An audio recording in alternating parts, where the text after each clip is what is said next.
नमस्कार दोस्तों, मैं वरुण मंडल मैथ्स में आपका स्वागत करता हूं। और आज हम 30 अगस्त 2016 का पेपर करेंगे जो शाम के 4 बजे हुआ था। इसमें हम मैथ्स के 25 क्वेश्चन करेंगे। ठीक। और ये जो पीडीएफ है इसको आप क्यू मैथ्स ऐप से डाउनलोड कर लीजिएगा। इस साइड में आपको बहुत सारी चीज़ें मिलेगी अच्छी अच्छी, जो कि सीजीएल के लिए बहुत काम आएगी, किसी भी कॉम्पिटेटिव एग्जाम के लिए। तो बहुत सारी चीज़ें इसमें शेयर्ड है। ठीक है, अब देखते हैं क्वेश्चन नंबर 51, जो कि मैथ्स का पहला क्वेश्चन है। ठीक, तो हाँ, क्वेश्चन है A can do a piece of work in 10 days, B can do it in 12 days, C can do it in 15 days, in how many days will A B and C finish it working all together. ठीक है, इसे ए मान लेते हैं। मानना क्या है, ए का 10 दिन, बी का 12 दिन और सी का 15 दिन। इन तीनों का एलसीएम निकाल लेते हैं। तो एलसीएम कितना हो गया, 60। ये हमारा वर्क है। ठीक है, ये हमारा वर्क है, 60 यूनिट्स बोलते हैं इसे। ठीक है, तो हम सिर्फ 60 बोलते हैं कि 60 वर्ग है हमारा। तो 10 चक 60, तो ए की एफिशिएंसी 6 यूनिट है, बी की एफिशिएंसी 5 यूनिट है और सी की एफिशिएंसी 4 यूनिट है। तो टोटल एफिशिएंसी कितनी होगी, 6 5 11 4 15। तो टोटल एफिशिएंसी 15 हो गई। ये हमारी एफिशिएंसी है। तो टाइम कितना हो गया, time is equal to work upon efficiency, तो तीनों मिले कर रहे हैं।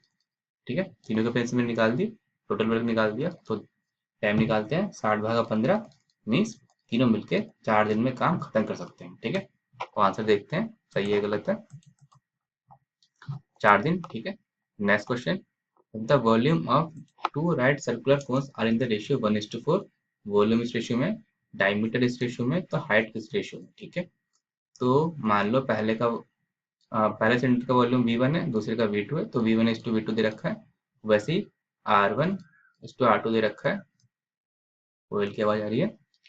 R1:R2 दे रखा है 4:5। तो हाइट बताना है। तो V1 जो V2 फॉर्मूला लिख लेते हैं। 2 V1 क्या हुआ, पाई आर स्क्वायर एच। ठीक है, पाई R1 स्क्वायर H1। ठीक है, पाई R2 स्क्वायर H2। ठीक है, पाई से पाई गया। तो V1:V2 1/4 दे रखा है और R1 R2 4/5 है। मीन्स R1/R2 इसका कितना हो जाएगा, 4 चक 16 भागा 25। ठीक है, तो H1 H2 ये बचा। ठीक है, तो हमें निकालना है H1 H2। तो H1/H2 इज इक्वल टू 25/64। तो आंसर हो गया 25:64। ठीक है, नेक्स्ट करते हैं। नेक्स्ट है, list price of TV is 2300। List price means mark price. ठीक है, मार्क प्राइस 2300 है एंड डिस्काउंट है 25% और 10% का सीरीज है। सेलिंग प्राइस क्या होगी, सिंपल सा क्वेश्चन है। Selling price is equal to 25% कम कर दो 100 में से, तो 75/100% इंटू 90/100% इंटू MP। आओ सॉल्व करें। ये 3 हुआ, ये 4 हुआ। ठीक, ये 100 से ये 2 जीरो चले गए। ठीक, अब सब ऑर्डर बचा है। फिर 2, फिर 2, सॉरी इसको 4 ही रहने देते हैं अभी। इसे मल्टीप्लाई करने में जीरो रहेगा अभी। 23 दिया, 69 इंटू 9। ठीक है, 9 9 81, 9 छक 54 और 8 62। ठीक है, तो 6210/4 इज इक्वल टू 155। ठीक है, तो बचा 1 जीरो बचा है अभी। तो 4 दूनी 8। ठीक है, और 4 पंजे 20। तो भाई आंसर हुआ 1552.5। 1552.5 सही है। ठीक है, अब मैं जो भी सॉल्यूशन कर रहा हूँ ना, जो भी किसी पीडीएफ का, मैं बिना प्रैक्टिस से कर रहा हूँ। मैं मीन्स डायरेक्ट आपके सामने सॉल्व कर रहा हूँ। ठीक है, उम्मीद है कि आप समझ गए होंगे। अगर मैं कहीं अटक जाऊँ तो मुझे माफ कर देना। ठीक, क्वेश्चन नंबर 54। शायद मैं कोशिश करूंगा कि ना अटकूं मैं, लेकिन अगर अटक जाए तो मुझे माफ कर ही देना। और आप मीन्स क्या टाइम पास करना। Question 54, Ram is 20 years younger than Shyam. ठीक है, means Ram is equal to Shyam -20। ठीक है, 5 years ago the ratio of their age was 3:5। 5 साल पहले उनका रेशियो एज का था 3:5 था। तो उनका सम ऑफ देयर प्रेजेंट एज कितना है। ठीक है, 5 साल पहले ये था, तो ये 3x मान लेते हैं और ये 5x मान लेते हैं। ठीक है, 5 साल पहले। 5 साल बाद क्या हुआ, 5 साल बाद ये हुआ कि 3x+5 इक्वल टू 5x+5 -20। ये वाला इक्वेशन है। ठीक, ये 5 साल पहले के एज ले रखा, ठीक है मैंने, 5 साल पहले का। ठीक है, तो अब ये सॉल्व करते हैं। तो 3x 5x यहाँ 2x बचेगा। ठीक है, 5 से 5 कट जाएगा तो 20 हो जाएगा। ठीक है, मीन्स x इक्वल टू 10 हो जाएगा। x 10 हो गया तो 3x 5x रखो तो ये हो गया, नहीं 3x 5 रखने का है, r equal to 3x plus 5 है तो 35। ठीक है, Shyam is equal to 5x plus 5 है मीन्स 55। तो जोड़ दो इसे तो आंसर हो गया 90। ठीक है, नेक्स्ट करते हैं। If the loss of percent on article 15%, then the ratio of cost price and selling prices। तो बहुत सिंपल क्वेश्चन है। लॉस मतलब 85% of CP equal to SP. फिर सॉल्व कर लो, रेशियो निकाल लो, CP upon SP equal to 100 upon 85। ठीक, 85% था तो 20/17, तो आंसर हो गया 20 और 17, ये आंसर हो गया 2। ठीक है, नेक्स्ट करते हैं। मुझे आपको समझ में आ रहा होगा। Question 56. If A's salary is 40% less than that of B, then how much percent of is B salary that of? अभी तक मैं जितने भी क्वेश्चन करे आपको इसका फॉर्मूला बता चुका हूं मैं कि अगर इससे ऐसे करके अगर 40% लेस माइनस 40, ठीक है, तो जब वापस जाएंगे तो क्या फॉर्मूला लगेगा। ठीक है, तो फॉर्मूला लगेगा 40/100 माइनस 40 इंटू 100। ठीक है, तो अगर यहाँ प्लस होता, ठीक है, या मैंने किसी लगाया क्योंकि माइनस 40% हो रहा है, अगर यहाँ प्लस 40% होता तो यहाँ प्लस लगाता। ठीक है, तो आप सॉल्व करते हैं 40/60 इंटू 100 2/3। ठीक है, ये आंसर हो जाएगा 66.66%। ठीक है, ये हमारा आंसर हो गया है। ओके, और एक चीज है कि इसको आप और एक तरीके से कर सकते हो। ठीक है, इसका तरीका ये है कि मान लो कि बी की सैलरी 100 है तो ए की सैलरी हो जाएगी 40।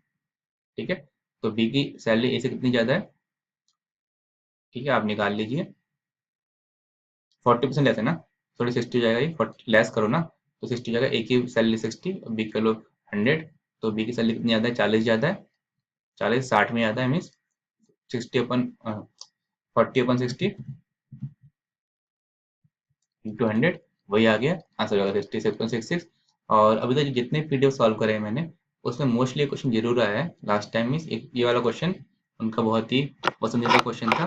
ठीक है, जिसमें कि ये वाला फॉर्मूला लगता था A/100 प्लस माइनस ए इंटू 100 वाला यूज फॉर्मूला यूज करने वाला, ये उनका पसंदीदा क्वेश्चन था। ठीक है, नेक्स्ट करते हैं। तो आप चलिए पीडीएफ पे देख लीजिएगा, पीडीएफ में वीडियो देख लीजिएगा। तो पीडीएफ देख लीजिएगा, अगर आपको क्वेश्चन समझ में आएगा तो पीडीएफ में चेक कर लीजिएगा। Question 57, Gautam Gautam goes to office at a speed of इतना, return at a speed of इतना, ये average speed is. Simple formula होता है 12 इंटू 10 अपॉन 12 प्लस 10 मीन्स 120 बट्टा 22 मीन्स 60, और 2 भी लगता है। ठीक है, 2 इंटू, ठीक है, मीन्स 60/11 मीन्स 120/11। ठीक है, अपना इतना याद रखिएगा जो एवरेज स्पीड आएगी ना इन दोनों के बीच की आएगी। ठीक है, तो कभी गलती नहीं करोगे। ठीक है, तो 120/11 तो हो जाएगा 10.9, हमारा आंसर आ गया। ठीक, फॉर्मूला होता है इसका 2ab upon a plus B. ठीक है, नेक्स्ट क्वेश्चन, क्वेश्चन नंबर 58। ठीक है, तो यहाँ पे दे रखा है x इक्वल टू 3 की पावर 1/3 माइनस 1/3 की पावर 1/3। ठीक है, और सॉल्व करते हैं। तो इसे एक्स क्यूब कर लेते हैं। तो x cube is equal to, इसका क्यूब करेंगे तो 3 आ जाएगा और इसका क्यूब करेंगे तो 1/3 हो जाएगा, माइनस 3 इंटू 3 1/3 इंटू 1/3 1/3। ठीक है, ये कट जाएंगे। ठीक है, इंटू एक्स। ठीक है, तो हो जाएगा x cube plus 3x equal to 3 3 9 8/3। ठीक है, अब मुझे 3x³ प्लस 9x, तो इसको 3 से मल्टीप्लाई कर देते हैं। ठीक है, 3x³ plus 9x equal to 8, तो हमारा आंसर आ गया 8। उम्मीद है आपको समझ आ गया होगा। ठीक है, अब नेक्स्ट करते हैं। नेक्स्ट मुझे क्वेश्चन अच्छा लग रहा है, और अभी तक मैं जितने भी आप वीडियो देख रहे हो ना, उसमें अगर मैंने बोला कि लास्ट में करूंगा, तो अगर वो क्वेश्चन छूट गया तो मुझे इस वीडियो के एंड में बता दीजिएगा, ठीक है, अगर कोई क्वेश्चन छूट गया हो तो। ठीक है, इस क्वेश्चन करते हैं। गिवन है X Y, X plus Y equal to M, तो x cube plus Y plus three M is, ठीक है, इसको मैं वैल्यू पुटिंग मेथड से कर लेता हूँ, पहले ऑप्शन देख लेता हूँ कि वैल्यू पुटिंग कैसा सही रहेगा या गलत रहेगा। ठीक है, सही रहेगा।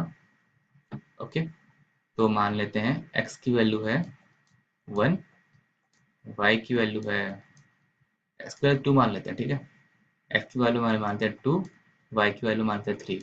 ठीक है, तो 2 into three, 2 plus three equal to m, means m equal to 30। ठीक, तो ये अच्छा है, चलो हाँ एम इक्वल 30 हो गया। तो x cube plus Y plus three m क्या होगा, 8 plus 27 plus three m means 90, 27 और 8 35 मीन्स 125। ठीक है, इन तीनों की वैल्यू होगी 125, और देखते हैं ऑप्शन में क्या क्या है। मैंने क्या लिया था इनका वैल्यूज, 2 3 और 30 है। ठीक है,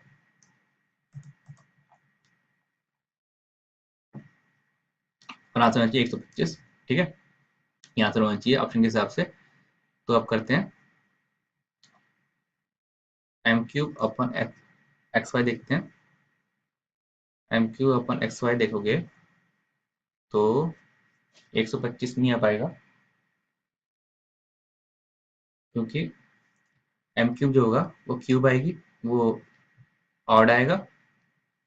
ठीक है, और एक्स वाई है 2 into three means even into odd, odd से ऑड कटेंगे तो ऑड बचेगा। ठीक है, और अगर ऑड अपन इवन करोगे तो पॉइंट में आंसर आएगा, मीन्स 125 नहीं हो सकता। और m cube upon x plus y का क्यूब भी देखते हैं।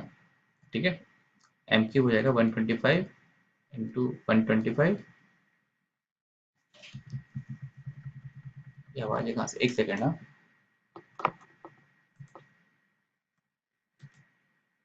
ओके, कहाँ थे हम। ओके, एम क्यूब अपॉन इस पे थे, सेकेंड ऑप्शन पर। तो एम क्यूब के लिए थे 125 इंटू 125 इंटू 125, और एक्स प्लस वाई की पावर क्यूब देखेंगे तो 2 प्लस 3 का पावर हो जाएगी, मीन्स 5 इंटू 5 इंटू 5, और एम तो 30 है ना, 30 इंटू 30 इंटू 30। ठीक है, आंसर में 125 चाहिए, तो ये 6 इंटू 6 इंटू 6 में 216 हो जाएगा, तो ये भी गलत है। ठीक है, नेक्स्ट देखते हैं m cube upon x cube upon y cube, means m upon x y की पावर क्यूब देखते हैं क्या होता है। इनकी वैल्यू है 30, एक्स वाई की वैल्यू है 6, तो 5 की power cube is equal to 125, तो ये सही है, थर्ड सही है। ओके, नेक्स्ट देखते हैं which of the following is a true statement, two similar triangles are always congruent. गलत, इसका उल्टा हो तो सही होता कि two congruent triangles are always similar, तो वो सही होता। ठीक है, तो ये गलत है। Two similar triangles have equal areas, ये भी गलत है। Two triangles are similar if their corresponding sides are proportional, proportional, ये भी सिमिलर, प्रोपोर्शनल है ना, तो ये सही है। ठीक है, to polygons are similar if their corresponding sides are proportional. Two polygons are similar if their corresponding sides are proportional. ये भी तो सही है, मुझे सही ये भी लग रहा है। ठीक है, ये भी सही लग रहा है, तो इसका आंसर मेरे हिसाब से 3 और 4 दोनों होने चाहिए। ठीक है, लेकिन इन लोगों ने आंसर दिया है two triangle similar if their corresponding sides are proportional, पर इन लोगों ने आंसर थर्ड दिया है। मेरे हिसाब से ये दोनों सही होने चाहिए, क्योंकि ट्रायंगल भी पॉलीगन ही है। ओके, ट्रायंगल भी पॉलीगन ही है, तो बात तो दोनों सेम ही एक ही जैसी है, तो ये दोनों तो एक समान होंगे। एक सेकंड ना, हाँ ये सही है, 3 और 4 दोनों सही होने चाहिए। ठीक है, आप अगर मैं गलत तो मुझे बता दीजिएगा कमेंट सेक्शन में। ठीक है, नेक्स्ट करते हैं। क्या मैंने कोई क्वेश्चन पीछे छोड़ा है करने के लिए, नहीं छोड़ा है। ठीक है, क्योंकि मैंने एक दो वीडियो में मैंने कहा क्वेश्चन बाद में करूंगा, लेकिन बाद में नहीं कर पाया, मैं भूल गया था और मुझे याद भी नहीं आता कौन सा वीडियो था वो। ठीक है, नेक्स्ट देखते हैं क्वेश्चन 61।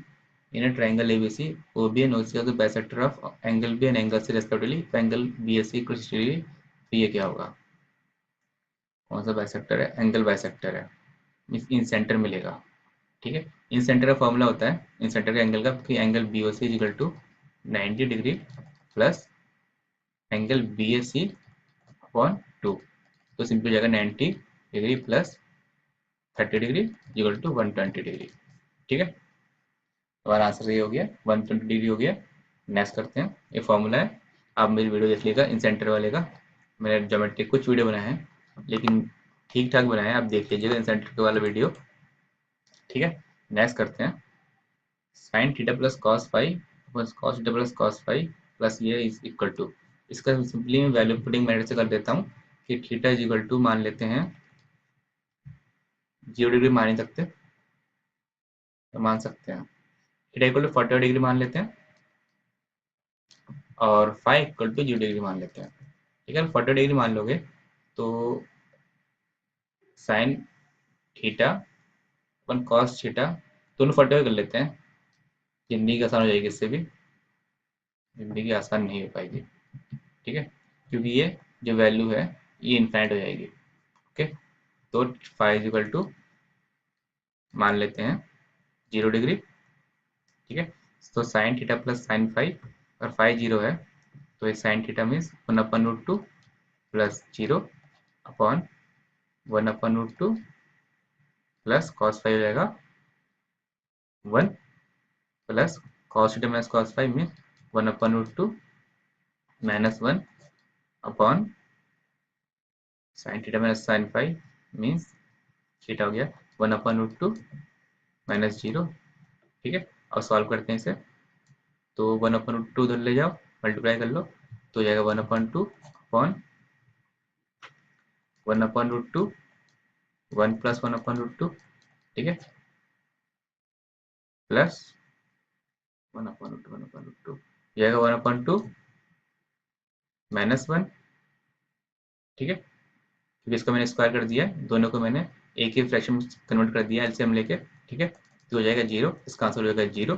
ठीक है, देखते हैं सही है गलत है, सही है। ठीक है, नेक्स्ट करते हैं, और अगर इसका तो फुल फॉर्म चाहिए करने का तो ट्राई कर लेते हैं कि हो पाता नहीं हो पाता।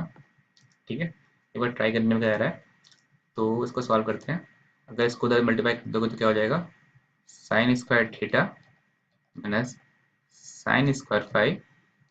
ठीक है, और ब्रैकेट में दो वैल्यू जाएगी कि कॉस थीटा, ठीक है, प्लस कॉस फाइव में एलसीएम कॉमन ले लिया। ठीक है, और हो जाएगा sine theta minus sine five. ठीक, plus cos square theta minus cos five, cos square theta minus cos square five, और सॉल्व कर दोगे तो आंसर 0 आएगा, तो sine square plus cos one और साइन स्क्वायर थीटा में प्लस में ये दोनों वैल्यू कर दोगे तो ये जाएगा 1 माइनस 1 जाएगा ऊपर। ठीक है, नीचे जो भी वैल्यू क्या फर्क पड़ता है, तो आंसर 0। ठीक है, नेक्स्ट करते हैं, the least number that might be subtracted from this to make the result a perfect square is the least number। ठीक है, इस नंबर से कितने नंबर माइनस करो तो परफेक्ट स्क्वायर बन जाए। ठीक है, तो इसका स्क्वायर रूट निकालना चाहिए, देखते हैं। पता नहीं दोस्तों, मुझे अलग अलग से आवाज़ आ रही है अभी, रात कितने बजे भी रहे हैं। 63520। ठीक है, तो 2 2 4 और 2 3 5।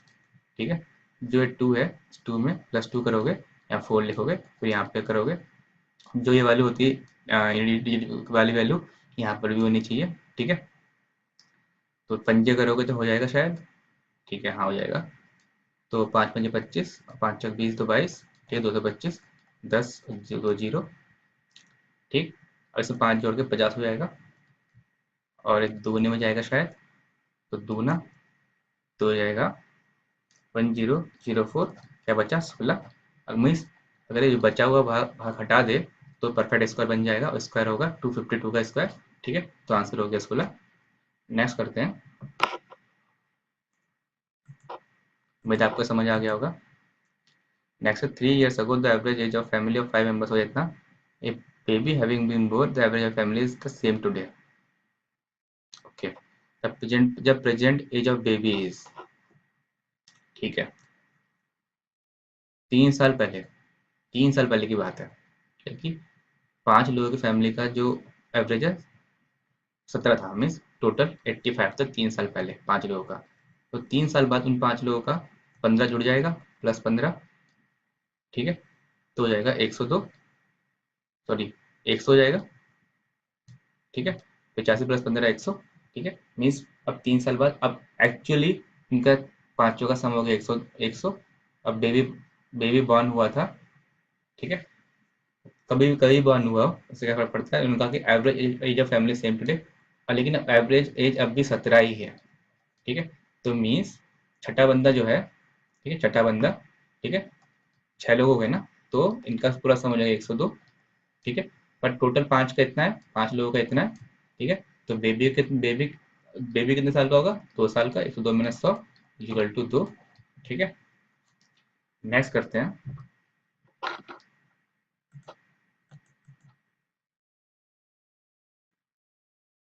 If p plus 1 upon p plus 2 is equal to 1, then the value of p plus 2 3 plus 1 upon p plus 2 3 minus 3 is okay. ये क्वेश्चन देखने में मुश्किल है, पर इसको हम आसान कर सकते हैं। कैसे? यहाँ पे p plus 2 को हम क्या मान लेते हैं, x मान लेते हैं। ठीक है, p plus 2 को x मान लेते हैं, तो आप समझ पाओगे कैसे क्या करने जा रहा हूँ मैं। ठीक है, तो p is equal to x minus 2 जाएगा। ठीक है, तो हमारे क्या गिवन है, x minus 2 plus 1 upon x equal to 1। ठीक है, निकालना क्या है, x cube plus 1 upon x cube minus 3। ठीक है, ये निकालना है हमें। तो हमें x प्लस 1 अपॉन एक्स चाहिए, हमें x प्लस 1 अपॉन एक्स मिल रहा है इक्वल टू 3।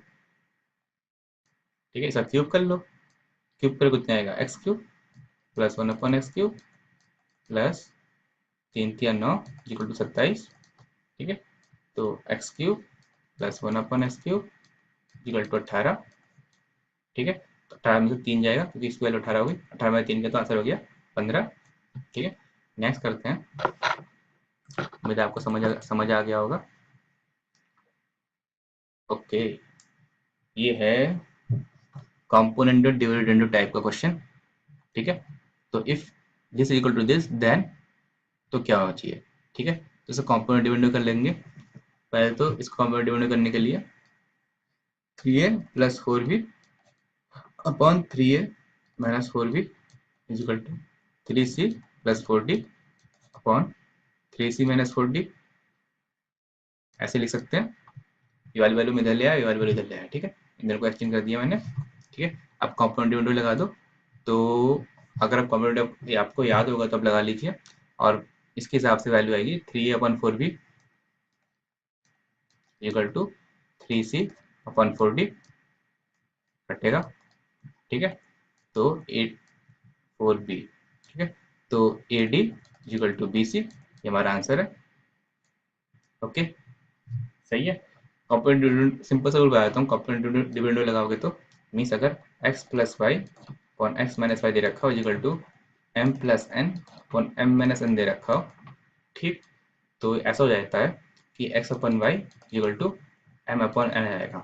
आपको लंबा करने की जरूरत नहीं है, कुछ लंबी मेथड लगाने की जरूरत नहीं है, तो आप ये देखिए, ये याद कर लीजिएगा।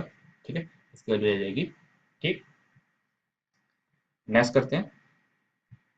मैंने यही अप्लाई करके यहाँ से लिख दिया। नेक्स्ट है the difference between the measures of two smaller angles of right angle triangle 8 degree then the smallest angle is.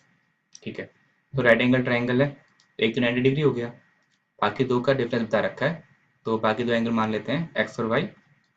ठीक है, तो एक्स प्लस वाई तो हमें पता है 90 डिग्री हो जाएगा, क्योंकि एक 90 डिग्री है, तो बाकी दो मिलकर 90 डिग्री होंगे क्योंकि तीनों सम का एंगल 90 डिग्री होगा। उसको दे रखा है कि x minus y equal to 8 degree. ठीक है। स्मॉलेस्ट एंगल निकालना है, वाई निकालना है, तो माइनस कर दो, तो 2y is equal to 82 degree यानी y is equal to 41 degree. ठीक है, माइनस करते हैं। लेट वो बी द लंब केंद्र और ट्राइंगल एबीसी, एंगल बीओसी दे रखा है, एंगल बीएसी निकालना है। जब ऑर्थो सेंटर होता है तो उसका फॉर्मूला होता है एक BOC plus angle BAC equal to 180 degree. ठीक है, ऑर्थो सेंटर के मेरा वीडियो देख लीजिएगा, आप समझ जाओगे। ठीक है, तो बीओसी दे रखा है 150, तो एंगल बीएसी कितना जाएगा 30 डिग्री। ठीक है, ओके। और नेक्स्ट देखते हैं, चलो कंटिन्यू करते हैं। क्वेश्चन है cot theta equal to 4 then the value of this is. ठीक है, तो हमें cot थीटा दे रखे, तो यहाँ पे cot थीटा कन्वर्ट करेंगे किसी चीज को।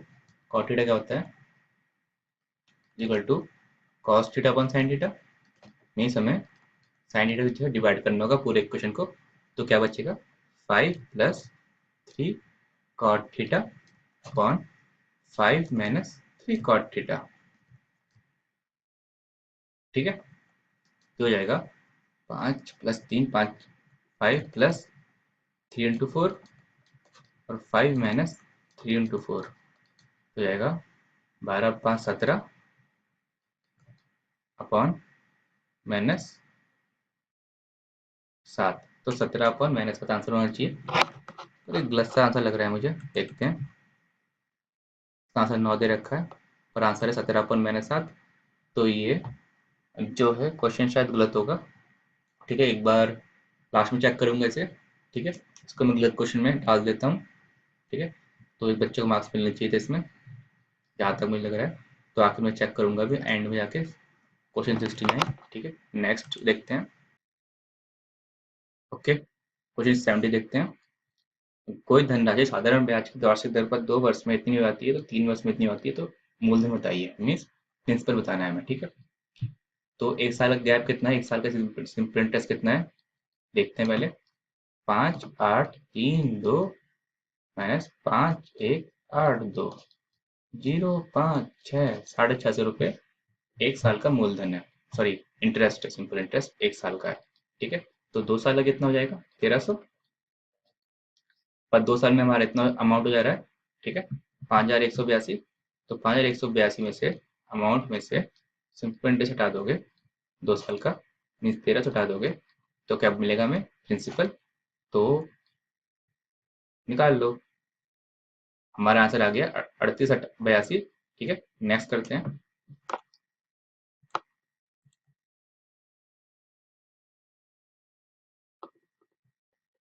दोस्तों बीच में गायब हो जा रहा हूँ मैं, क्योंकि पता नहीं मुझे आवाज आ रही है, पता नहीं कैसी। ठीक है, कि पन्नी गिर रही है, हिल रही है। क्वेश्चन देखते हैं। A helicopter at an altitude of 500 1500 मीटर finds that two ships are sailing towards it in the same direction, same direction। ठीक है, इसको अंडरलाइन कर लो। The angular depression of the ships are observed 60 degree and 30 degree. The distance between the ships are। ठीक है, simple सा question है, और इसमें आपको अभी तक कौन सा समझ गया होगा, समझ में आ गया होगा 60 डिग्री 30 डिग्री वाला। ठीक है, अभी तक मैंने के सारे वीडियो मैंने बताया मैंने। अब मेरे बाकी वीडियो देख लीजिएगा पहले के। 60 डिग्री, ये 30 डिग्री और ये 1500। ठीक, डिस्टेंस बताया दोनों के बीच का।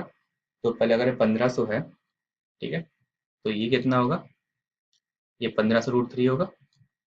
क्यों, प्रति 30 डिग्री का ऑब्जेक्ट में 1500 है, तो 60 डिग्री का ऑब्जेक्ट में उसका √3 मल्टीप्लाई करेंगे तो आंसर आ जाएगा।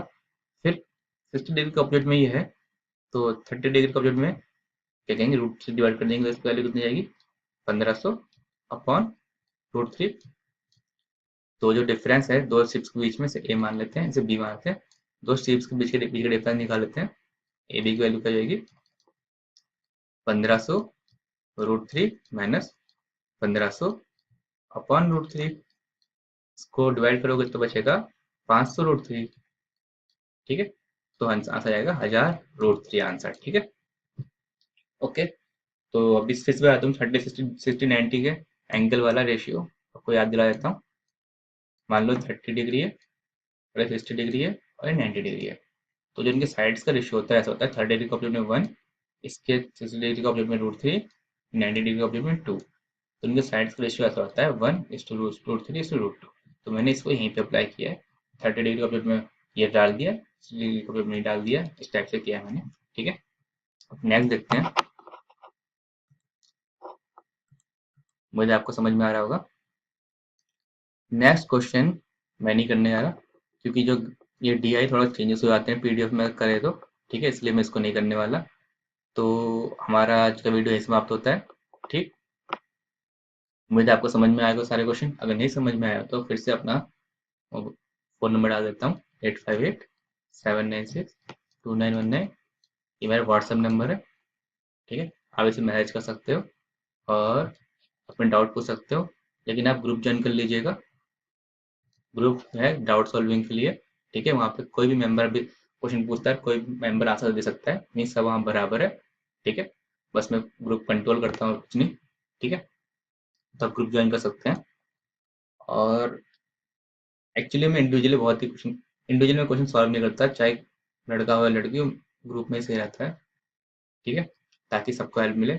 अलग अलग में बहुत टाइम वेस्ट होता है। ओके, वो दोस्तों अभी के लिए इतना ही, और बाय दोस्तों, and have a nice day.